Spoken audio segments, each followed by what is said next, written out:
A continuación, los mayores éxitos de Broadway en su época dorada. Desde Oklahoma a Guys and Dolls. Desde Carrusel a My Fair Lady. Todo en Broadway, el musical americano. Una vez hice una prueba para un show de Richard Rodgers y Oscar Hammerstein, llamado Pipe Dream, y se representó en este mismo teatro. Me sentía intimidada por su obra, porque a partir de Oklahoma, en medio de la Segunda Guerra Mundial, habían sido pioneros en un tipo de show en el que el argumento era más importante que cualquier otra cosa. Durante las décadas de 1940 y 1950, historias dramáticas fueron convertidas en una abundancia de clásicos de Broadway, incluido el musical de Lerner y Lowe que hice en lugar de Pipe Dream, My Fair Lady. ¡Qué hermosa fue la época dorada del musical de Broadway!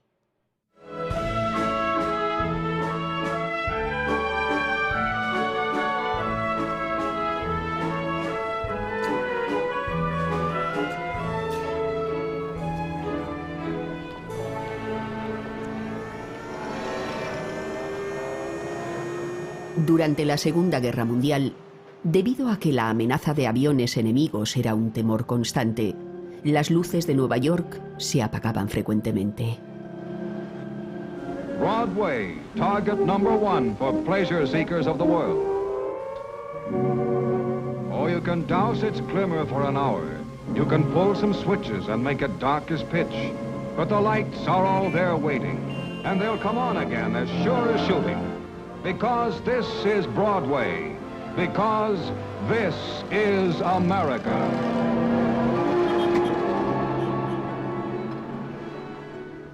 Cuando la guerra envolvió a Nueva York, Oscar Hammerstein II, el compositor y letrista de 47 años, se retiró a su granja de Doylestown, Pensilvania.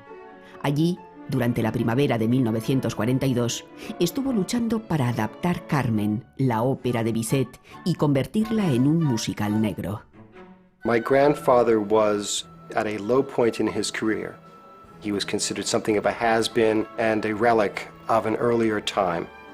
His greatest hits were a good 11, 12 years behind him. He was no longer working with anyone, and he was trying to refocus his craft. I got to know him in the country, not in the city. He was a surrogate father to me from the age of 11 to 15. Oscar saw in me somebody he could pass knowledge on to, somebody who was interested in writing songs. Essentially what I associate him with is that front porch and sitting there, you know, and looking at the sunset over the fields and the cows in the distance, and his kind of open-hearted view of the world.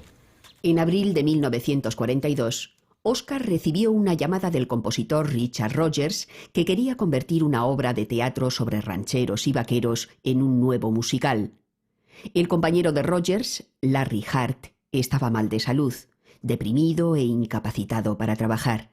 Pero Hammerstein quedó intrigado por la popular obra dramática y se asoció a Rodgers. El show resultante fue el preludio de una nueva era para el teatro musical. Oklahoma, where the wind comes sweeping down the plain, and the waving wheat can sure smell sweet when the wind comes right behind the rain.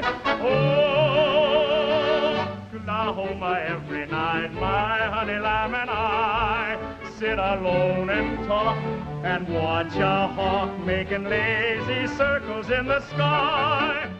Oklahoma is a very simple story, but it is a story, and it is about character, though on a very naive level. It attempts to explore relationships the way a play does, and that had not been done in commercial musical theater. Musical comedy, which is what it was originally called, stopped really with the Rodgers and Hammerstein shows. The word comedy got dropped. It was then the musical. And from that point on, the creative drive of the shows was from the writers of the show. You're doing fine, Oklahoma, Oklahoma, okay. Oklahoma marcó el principio de una época en la que un argumento bien construido, conmovedor, cómico o dramático, se convertiría en el elemento esencial del musical de Broadway. Cuando Dick Rogers dejó a Larry Hart para trabajar con Oscar Hammerstein, consiguió un compañero que prefería la sinceridad al cinismo y que escribía el diálogo además de las letras de las canciones. Oscar invented the musical book. It started to take form in Showboat, and when he got finally to Oklahoma, he was dealing with a book that was quite difficult. He made the score follow the book instead of, it had always been the other way around. The book had been following the score around somewhat like The Elephant Keeper and cleaning up after it to make it a show. Suddenly along came Oscar and the story took over. The farmer is a good and thrifty citizen. Yeah, he's thrifty, all right. No matter what the cowman says or thinks, you seldom see him drinking in a barroom, unless somebody else is buying drinks. Cuando comenzaron a trabajar juntos, Rogers ya había escrito la música para 30 musicales, mientras que Hammerstein había escrito 27 shows. Echaron mano de su enorme experiencia para volver a imaginar la forma del musical. Nada de números musicales para exhibir a una estrella. Nada de escribir canciones solo para convertirlas en éxitos populares. Incluso el número de inicio del show iba en contra de las expectativas. The curtain went up. There was an old lady sitting there churning butter. Churning butter? That's the opening of a musical? And everybody's saying, what kind of a show is this? What kind of a show is this? Looks like it's climbing clear up to the sky. Oh, what a beautiful morning. Oh, what a beautiful day. I got a beautiful feeling. Everything's going my way. Oklahoma cambió además el papel que jugaba el baile en los musicales. La coreógrafa Agnes DeMille era sobrina del épico cineasta Cecil B. DeMille y tenía ideas muy firmes sobre que el baile podía hacer algo más que entretener. I think one of the landmark innovations in the American musical was made by Agnes DeMille. The Dream Ballet, Laurie's Dream, had never been seen on Broadway stage because the dancing became storytelling. En Dream Ballet de DeMille, la coreografía exploraba el triángulo amoroso de Oklahoma. Laurie, una joven coqueta, Carly, un vaquero enamorado, y Judd, un meditabundo peón de rancho. Oscar originally outlined a dream ballet with a circus. And I said to Oscar, Mr. Hammerstein, what has this ballet to do with the play? This is not the kind of dream that young girls who are worried have. It would be a dream of terror and a haunted dream. And so I said, also, you haven't any sex in the first act. He said, I haven't? I said, goodness, no.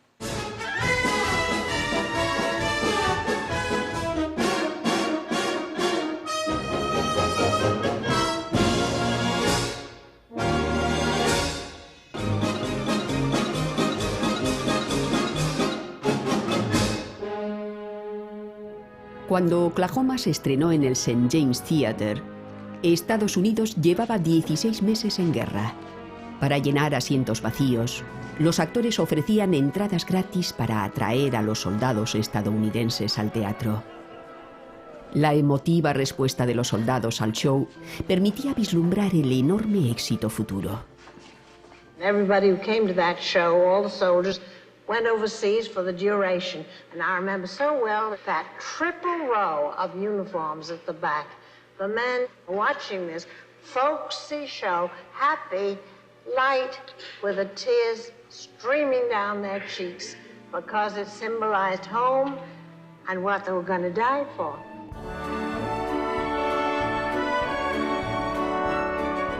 no hubo una butaca vacía durante años. Oklahoma no solo fue el mayor éxito de Broadway, sino que llevó a la grabación de un álbum superventas que acercó las interpretaciones originales a las salas de estar de toda la nación.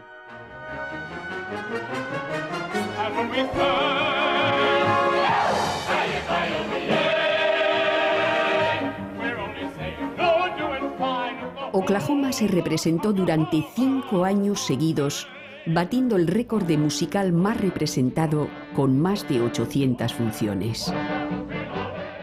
Ahora hay más de 600 producciones al año, amateur y profesionales, en Estados Unidos. Un día cualquiera, es probable que haya 2 representaciones distintas de Oklahoma en distintos lugares de Norteamérica.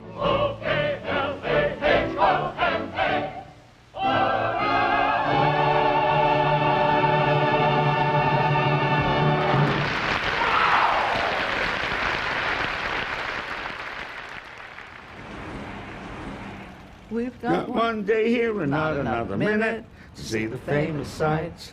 We'll find the romance and danger waiting in it beneath the Broadway lights. But we've hair on our chest, so what we like the best of the nights. Sights, nights. New York, a wonderful town. The Bronx is up and the Battery's down. The people ride in a hole in the ground. New York, it's a wonderful town.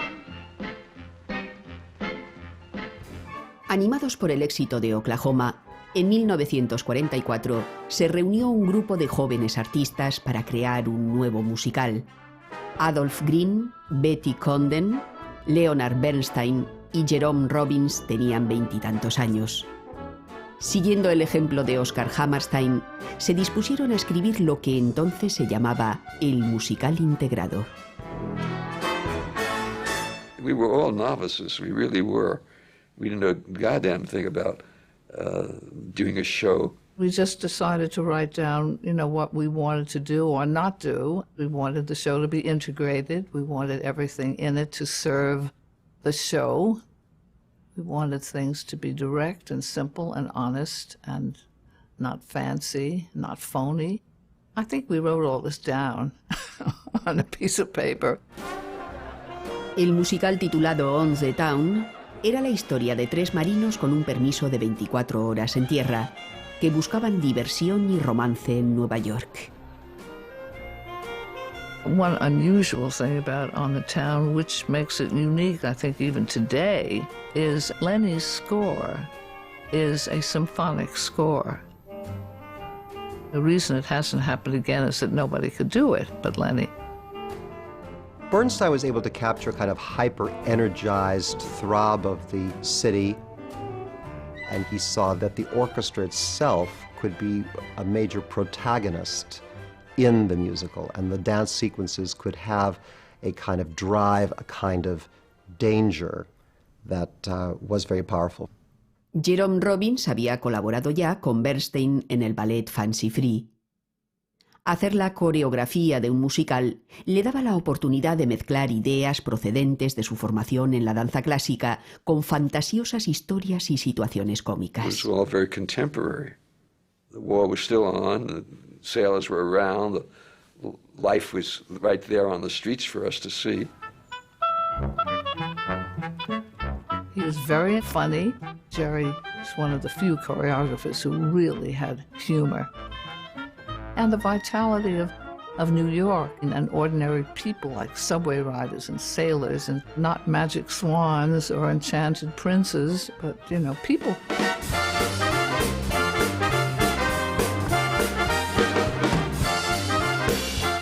On the Town se estrenó en el Adelphi Theatre el 28 de diciembre de 1944, captando juguetonamente la frenética búsqueda del amor en tiempos de guerra. See, and I'm on the town and on the make. Hey, come here. This guy's on a 24-hour pass and he wants to see the sights of New York. But, I think he's kind of cute. So...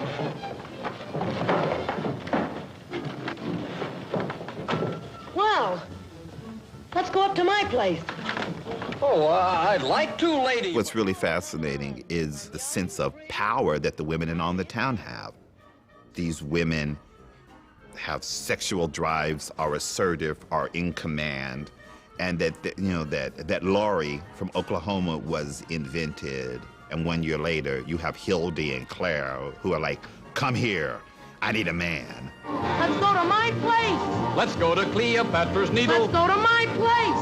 Let's see Wanamaker's store. Let's go to my place. Go to Lindy's, go to Luke Chow's. Go to my place. Let's see Radio City and Herald Square. Let's go to my place. Go to Rubens. Go to my place. Go to Macy's. Go to my place. The Roxy. Go to my place. Royce, My place. Gimbel, My place. Flat-Eye, My place. Building. My place.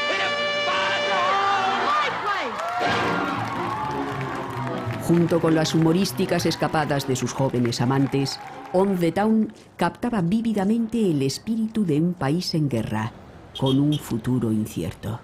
Well, we were all in the middle of the war. My husband was in the army, and it absolutely colored all our lives tremendously. And the pain of being separated was very tangible.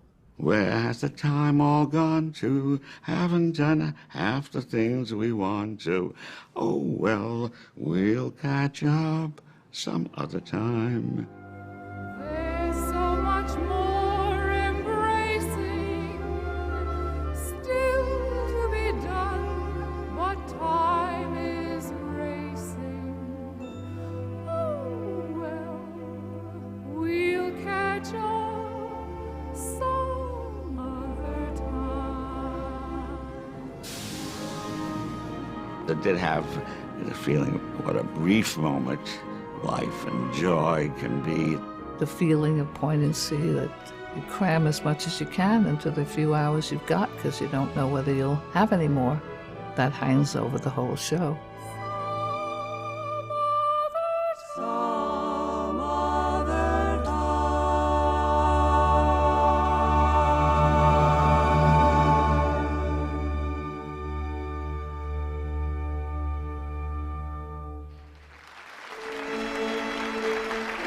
Para dar seguimiento al éxito de Oklahoma, Richard Rodgers y Oscar Hammerstein tomaron la decisión temeraria de convertir Lilion, un sombrío drama húngaro, en un musical ambientado en la Nueva Inglaterra del siglo XIX, Carrusel.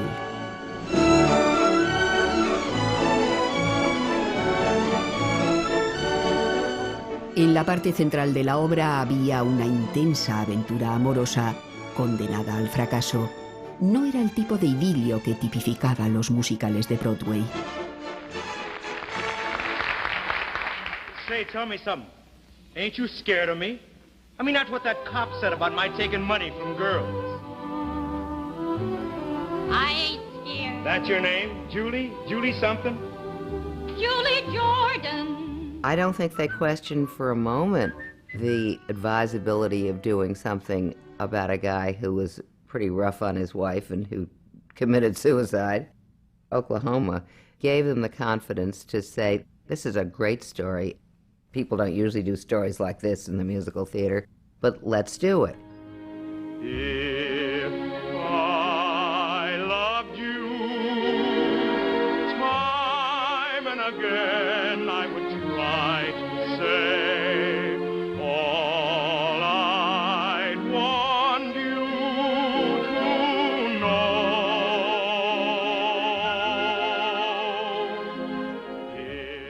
The ballad was one of the great centers of a musical, but the fact is that a ballad can't be sung until the characters know each other.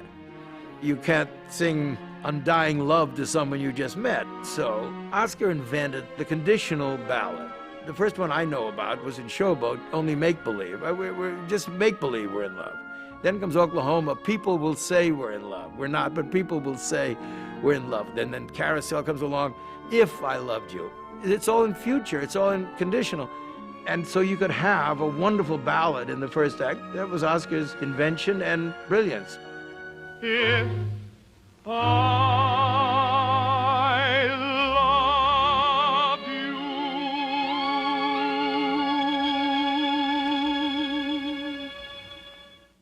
A Rodgers y Hammerstein no les asustaba hacer cambios en el material de origen. Aunque Lillian era una obra de resentimiento y pesimismo, Oscar describió un mundo en el que incluso el hombre más atribulado podía soñar con el futuro de su familia con esperanza y optimismo. My boy Bill, I will see that he's named after me. I will. My boy Bill, he'll be tall and as tough as a tree. Will Bill like a tree. The soliloquy from Carousel was a change for Billy. You're not sure you like the guy when he goes around slapping her and being rough with her and everything, until he gets to the soliloquy and she just told him that he's going to be a father. And this brings out a whole nother quality. I can tell him. Wait a minute. Could it be? What if he is a girl? A girl. An audience responds to what's going on underneath, and it's very hard to listen to Carousel without being moved. It isn't just that it's basically a story that the audience wants to hear, love conquers death, etc., etc. Whether you believe the happy endings or not, they're characters and stories that concern them, and it's because of the way Oscar told those stories. I gotta get ready before she comes. I gotta make certain that she won't be dragged up in slums with a lot of bums like me. My major memory in my teens is when Oscar took me to New Haven to see the first night of Carousel. I was so moved at the end of the first act that I cried into Dorothy Hammerstein's fur.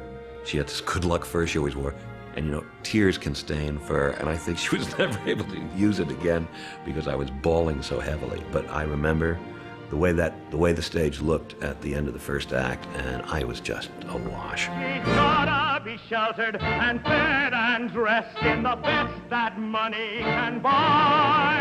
I never knew how to get money, but I'll try, by God, I'll try. I'll go out and make it or steal it or take it or die.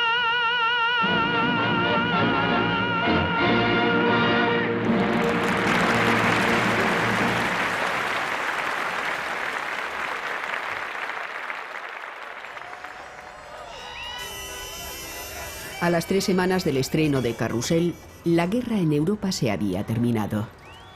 Durante un breve periodo, en la década de 1940, en los escenarios de Broadway se reflejó una América más aglutinante en shows como Call Me Mister, St. Louis Woman y Finian's Rainbow, que satirizaban las relaciones raciales del sureste de los Estados Unidos. Esos ambiciosos shows, con sus temas morales y sociales, seguían sin representar una amenaza para Rogers y Hammerstein, que parecían ser los dueños de la taquilla. How many, please? One. That will be $6.60. What? $6.60 for one ticket? I don't set the prices, sir. I don't know. Well, it's only $6.60 for the evening show. You can get the same seat for $4.40 in the afternoon. Oh. Well, what are the morning prices? I mean, I don't care how early, you know. They don't have any morning performances. You mean Rogers and Hammerstein don't make any money in the morning? No. Not in the morning, huh? Then why did they write that song about how beautiful it is? Well, that's when they take it to the bank. Con medio siglo de experiencia entre los dos, Rogers y Hammerstein conocían muy bien los asuntos del mundo del espectáculo. Para poder controlar su propio trabajo y desarrollar nuevas propiedades, se hicieron productores, entendidos, respetados y duros. Ahora, en Broadway, todos se sentían presionados para escribir un musical de libreto. The idea for Annie Get Your Gun came from Dorothy Fields. She took the idea to Rogers and Hammerstein, who were producing musicals, and all she had to say was, a musical about Annie Oakley, starring Ethel Merman. And Rogers and Hammerstein said, we'll do it. Finalmente, para la música del show, recurrieron a un hombre que había compuesto su primera canción en 1907, el incomparable Irving Berlin. Call me up some rainy afternoon. I'll arrange for a quiet little spoon. Think of all the joy and bliss. We can hug and we can talk about the weather. I'll arrange. Irving Berlin was very skeptical of these new kinds of musicals, which he called situation shows. And suddenly he was being asked, this old warhorse, to write songs that fit character and dramatic moment. But he took the script home, worked one weekend, came back Monday morning, and said, how does this sound for what he called hillbilly musical, doing what comes naturally? They say that falling in love is wonderful, and you can't get a man with a gun. 3 songs in one weekend. And Rodgers and Hammerstein looked at it, absolutely amazed, and said, we think this will do very nicely, Irving. When I'm with a pistol, I sparkle like a crystal. Yes, I shine like the morning sun. But I lose all my luster when with a Bronco Buster. Oh, you can't get a man with a gun. Entre las canciones que causaron sensación, Berlin compuso la que se ha convertido en el himno extraoficial del teatro musical americano. There's no business like show business, like no business I know. Even with a turkey that you know will fold, you may be stranded out in the cold. Still you wouldn't change it for a sack of gold. Let's go on with the show.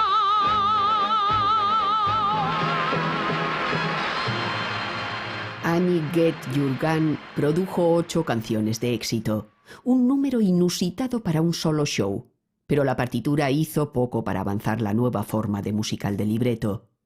Es anticuado, dijeron los críticos. Sí, concordó Berlin, solo éxitos anticuados.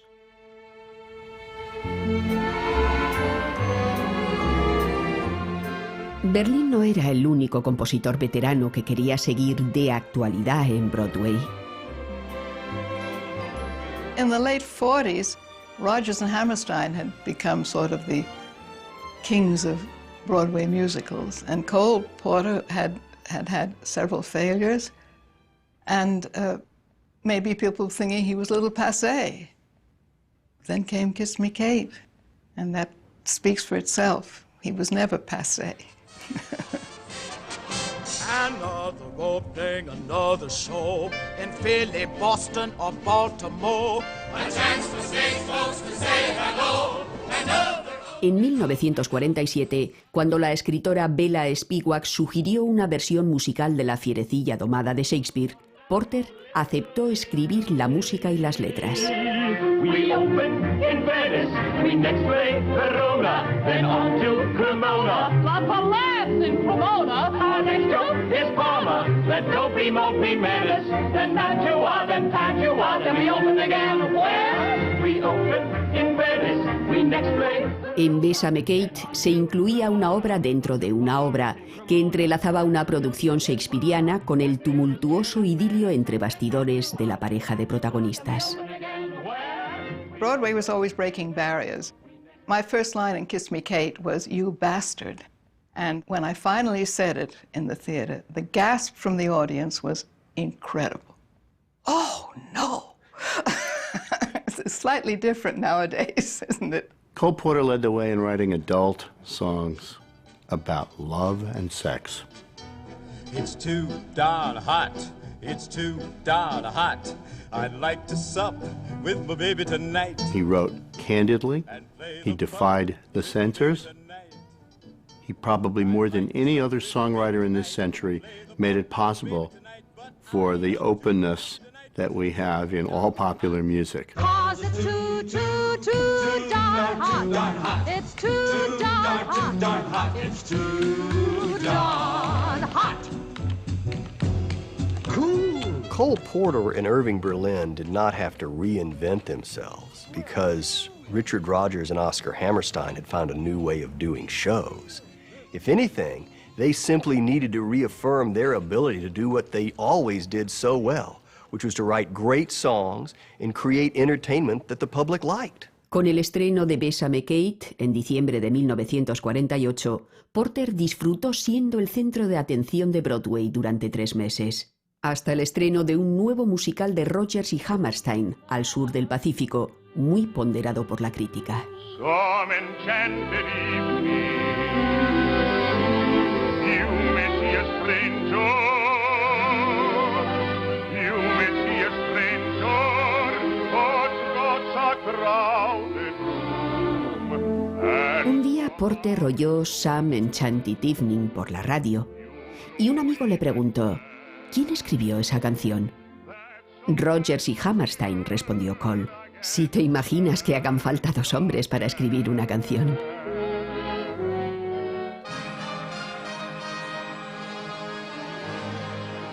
South Pacific was the show Rodgers and Hammerstein wrote that had to be a hit. They had written Oklahoma and Carousel, both of which were very, very successful. Then they wrote Allegro, and it was a kind of embarrassing failure. They needed their next show to be a hit, and South Pacific was that show. It hit a time in this country where there was still an emotional feeling about World War II.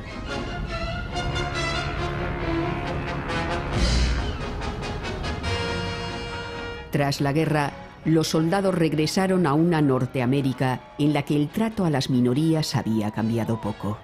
En el extranjero se habían encontrado agentes de todas las razas y algunos incluso habían vuelto a casa con esposas de guerra. James Michener ilustró la fricción racial y cultural de la guerra en su colección de historias Sucedió en el Pacífico. Rodgers y Hammerstein, trabajando con Joshua Logan, basaron su musical en 2 idilios de la época de la guerra. Un teniente de Filadelfia conoce a una hermosa isleña y una enfermera del segregado sur se enamora de un hacendado francés de mediana edad. Rodgers y Hammerstein tenían a una única actriz en mente para interpretar a la enfermera, Mary Martin. Oscar la había conocido en Hollywood antes de la guerra, cuando solo era una aspirante a ser bailarina y cantante de la ciudad ganadera de Weatherford, Texas. 10 años después, Oscar escribió para ella el papel de su vida.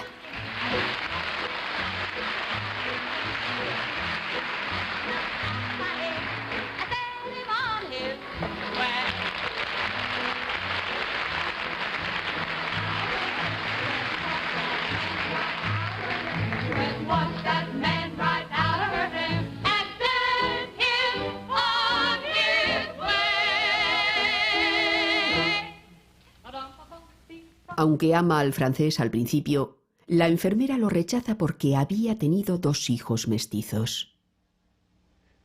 In the South Pacific, a young American Navy nurse, explaining her race prejudice, says, "I can't help this.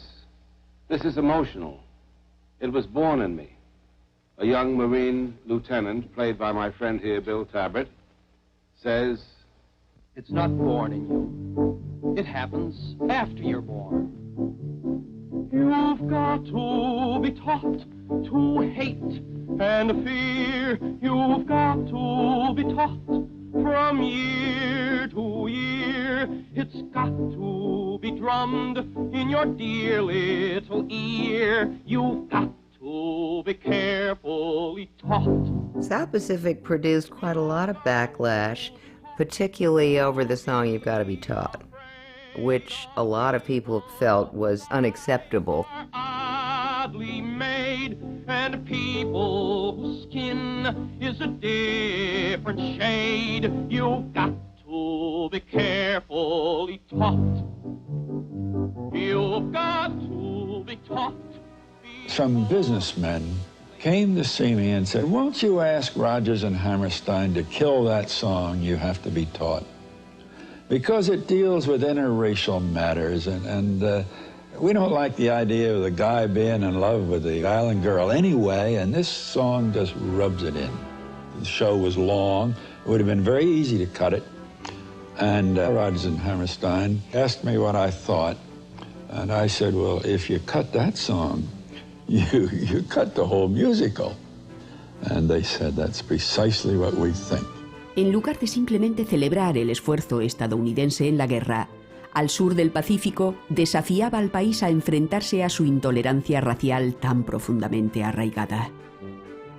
Por su logro, Rodgers y Hammerstein, junto con Josh Logan, ganaron el premio Pulitzer. You've got to be carefully taught.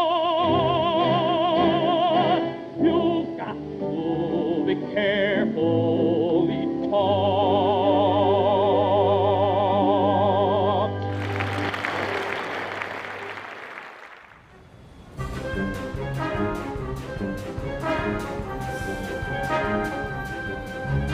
Luck be a lady tonight. Luck be a lady tonight. Luck if you've ever been a lady to begin with. Luck be a lady tonight. Los musicales integrados de Broadway casi siempre incluían una apuesta por el amor. Y en 1950, los jugadores y los gánsteres de los relatos breves de Damon Runyon encontraron el amor en el vistoso mundo del propio Broadway. El show era Guys and Dolls. Luck be a lady.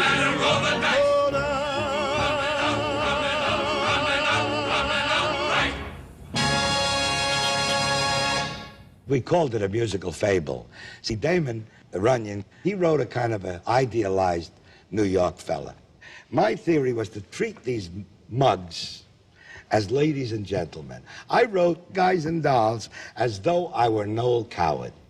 It was though all of our mugs and tough guys were the Seven Dwarfs, Disney characters. They were all lovable. Even our worst villain was a big teddy bear. I had lived in New York all my life, frequently went on Broadway, saw the petty thefts and the gamblers and the evasive tricks that were carried on at the time. And my first job was to see if I could capture the general atmosphere in the opening scene of Guys and Dolls.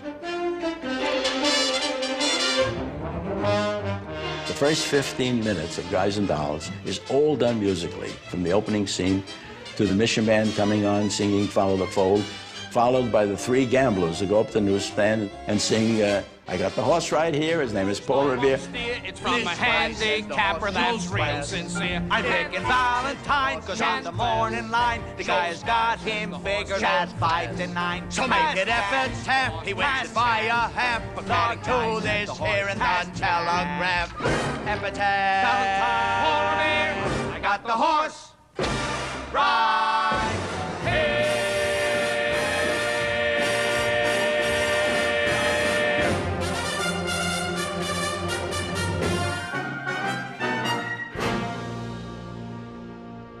Guys and Dolls had one voice because all the voices who made it happen talked in that same way. They all went to the same high school in Brooklyn.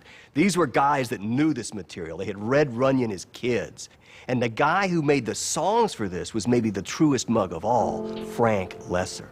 I'd love to get you on a slow boat. Lesser, maybe more than any other songwriter since Berlin, had an ear for that American vernacular. He was able to speak the language of the people rather than write generalized songs about love and June and moon and all those things. When Nathan Detroit, who's having a falling out with Adelaide, says, so sue me, what can you do me? I love you. That didn't exist in songs up to that point. People didn't talk that way in songs. They used songwriter language. The best years of my life, I was a fool to give to All right already. I'm just an old windie. All right already, it's true. So new, so soon.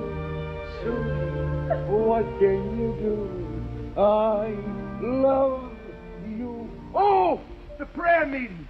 I forgot. I gotta go. Con una combinación triunfal de canciones, bailes y comedia, Guys and Dolls se convirtió en un clásico inmediato, inmortalizando el mundo de listillos de Broadway durante muchas generaciones. It was uppermost in our mind to maintain the fable quality and at the same time It was a kind of a street musical. It's all make-believe. Broadway itself, I think, is just, you look at it and it looks real. But what it's really about is once upon a time.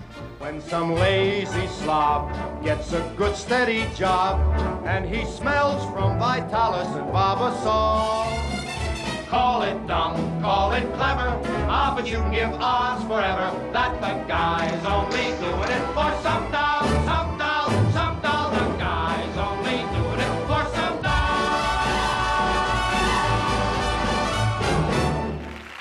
Hi-ho, everybody, and welcome to On Broadway Tonight. Durante la década de 1950, el nuevo medio de la televisión se llevó a todo el talento de Broadway para sus programas, igual que había hecho Hollywood 2 décadas antes. El prestigio y la sofisticación de los musicales de Broadway eran algunos de los mayores atractivos para millones de ansiosos telespectadores. Rodgers y Hammerstein eran tan populares que cuando General Foods presentó un homenaje de 90 minutos, el especial reemplazó a todos los programas del domingo por la noche y fue emitido simultáneamente por los 3 canales principales.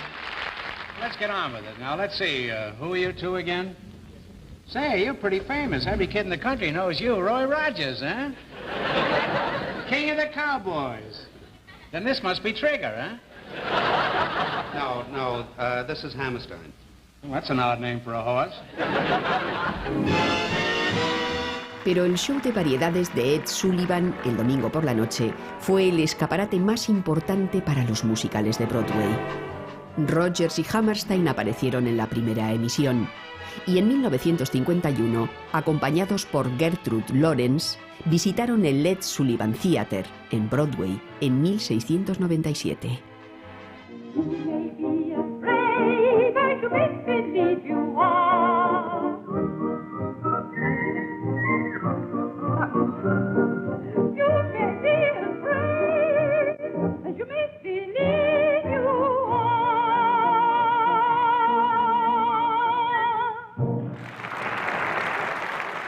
Una aparición en el importante programa de Sullivan podía convertir en éxito un fracaso. Los compositores de Broadway, Charles Strouse y Lee Adams, incluso llegaron a incluir a Sullivan en la partitura que hicieron para Bye Bye Birdie. Me on the Ed Sullivan Show. Fue el arte imitando a la vida y viceversa, cuando Paul Lynde fue el intérprete principal de Hymn for a Sunday Evening. Ed Sullivan. Ed Sullivan. Ed Sullivan.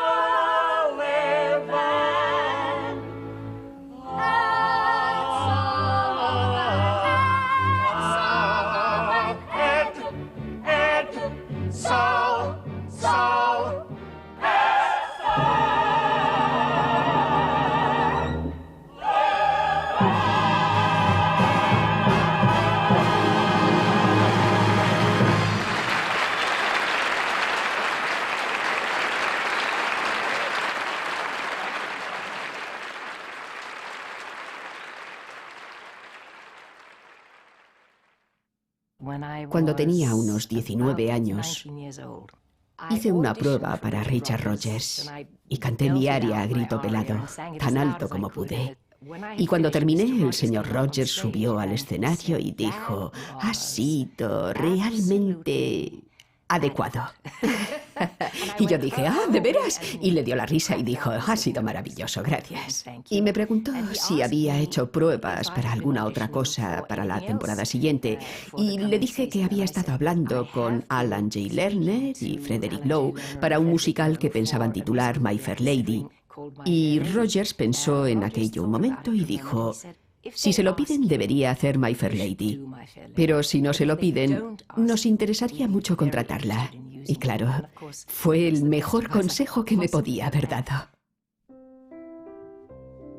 En 1942, más o menos al mismo tiempo que Rodgers y Hammerstein se embarcaban en Oklahoma, un letrista neoyorquino de 24 años, Alan J. Lerner, se asoció a un compositor vienés de 38 años llamado Frederick Lowe.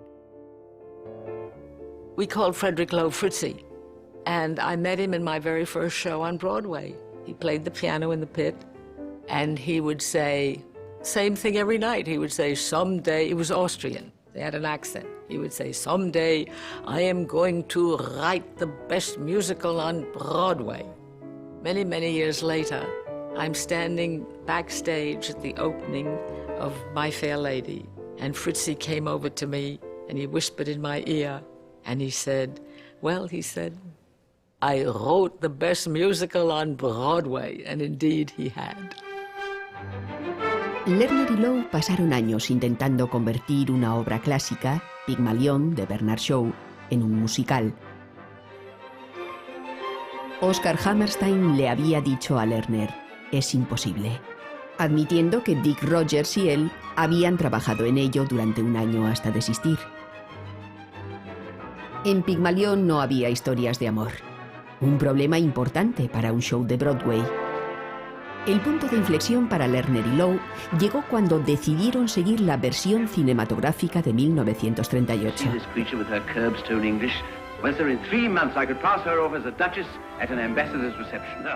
Sus letras y su música llevarían el amor a la historia de una pobre florista llamada Eliza Doolittle. All I want is a room somewhere far away from the cold night air, with one enormous chair. Wouldn't it be lovely? Lots of chocolate for me to eat, lots of coal making lots of it, warm face, warm hands, warm feet. Wouldn't it be lovely?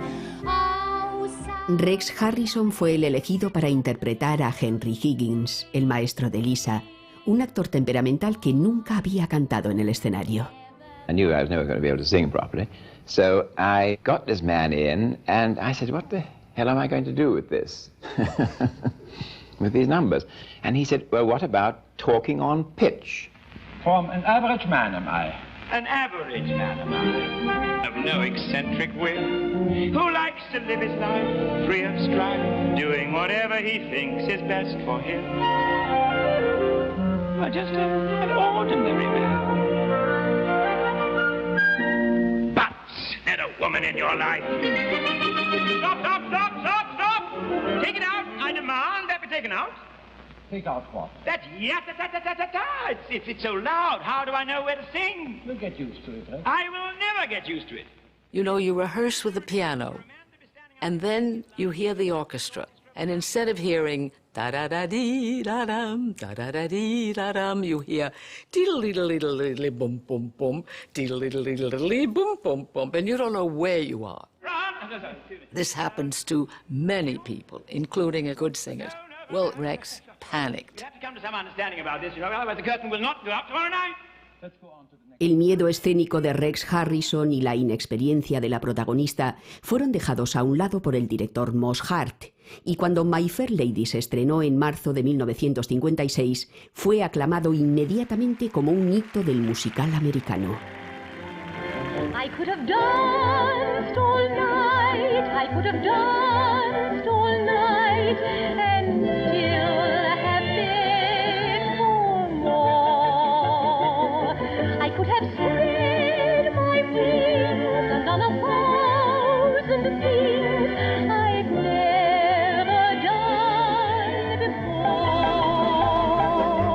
I'll never know. Certainly one of the great opening nights was My Fair Lady, a classical breakthrough because it had intellectual content. I knew perfectly well I was seeing something greater of its kind that I'd ever seen before. Julie Andrews at 18 or whatever, coming back into the library, you know, exquisitely dressed and singing, I could have danced all night, I could have danced all night. Oh, that was tremendous. I could have danced, danced, danced.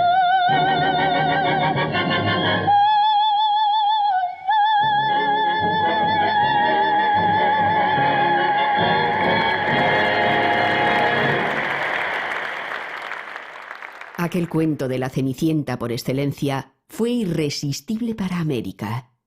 y My Fair Lady se representó en Broadway durante un tiempo récord de 6 años. El álbum del reparto original se mantuvo en las listas de éxitos más vendidos durante 482 semanas, marcando un récord que sobreviviría a Elvis Presley y a los Beatles. The whole point about the musical is selling America, or showing America its dream come true. Stories about where someone starts at a disadvantage and through a combination of goodness, forbearance, and luck, triumphs. It's the triumph of self. It's the dream. That's what America is, and Broadway is always telling that story.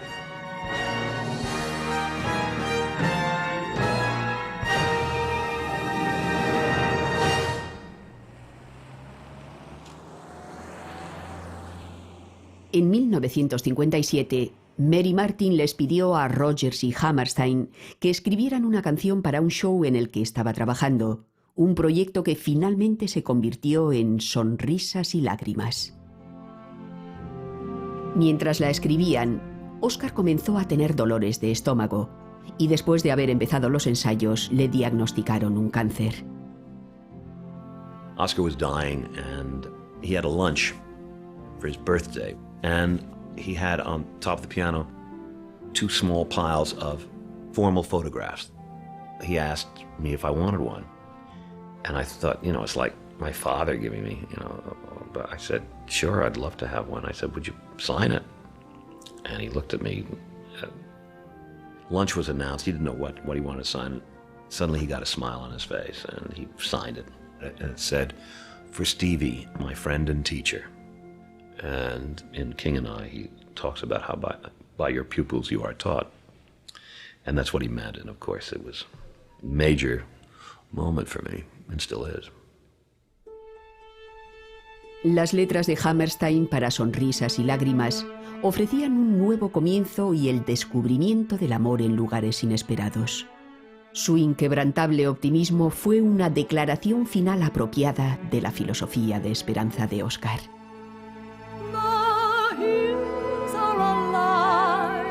The sound of music, with songs they have sung for 1,000 years. A muchos críticos, Sonrisas y Lágrimas les parecía totalmente anticuado, una opereta sin innovación ni sensibilidades modernas. Pero al público le encantó, y la película fue un éxito de taquilla que le dio nuevo ímpetu al musical en la gran pantalla.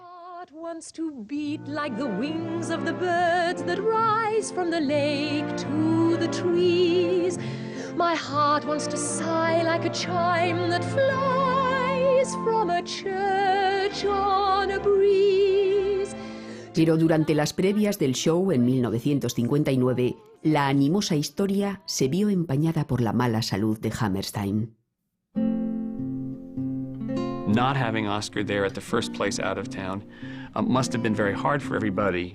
The wonderful period at the end of the sentence was they needed one new song, so Rodgers and Hammerstein wrote Edelweiss.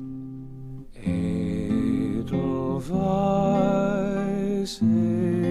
Edelweiss, which was the last song they wrote together, the last song for The Sound of Music, and it's such a wonderfully simple, wrapping everything up statement. Clean and bright. It's such a very simple lullaby of a song about flowers bloom and die, but they bloom again. Here's a man, he has a terminal cancer, and he's writing a song about things that always are blooming and always are growing. Bloom and grow forever. Oscar Hammerstein falleció en casa el 23 de agosto de 1960. Aquella noche, por primera vez en la historia del teatro, tanto Broadway como el West End londinense rindieron homenaje al mismo hombre. Las luces de Londres se atenuaron durante 3 minutos, rindiéndole tributo. En Times Square el tráfico se paró totalmente. Y las luces de Broadway se apagaron por completo. Let's